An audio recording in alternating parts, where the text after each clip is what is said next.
Hallo julle en welkom terug by Experiences saam met Vanessa en Rooiwart. Marie is terug. Marie, hoe was die Kaap? Ons het jou gemis. Die Kaap het my traai breek, maar ek dink ek het die Kaap gebreek. Lyk meer of jy vakansie kort na jou vakansie. Anyway, exciting maand van Julie wat vir ons voor lê, het jy gesien? Al hoekom ek hier is om julle te herinner van die 11de Julie Spoegwolf op ys by Sunbet Arena.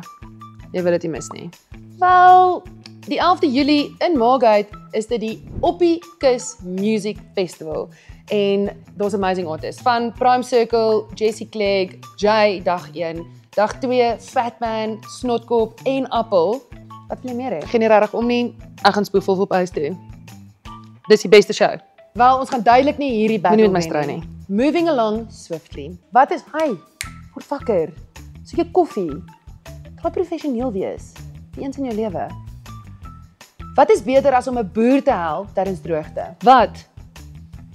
Jy kan 'n Land Cruiser wen. Okay, ja, dit is pretty cool. Dit is pretty cool.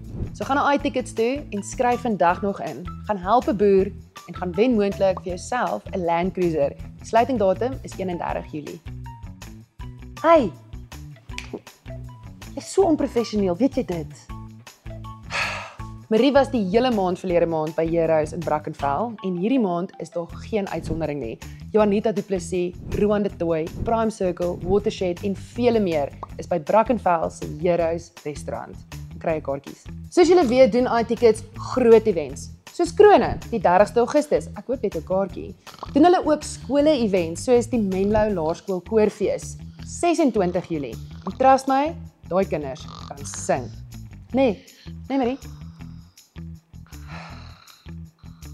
Sy's agter my.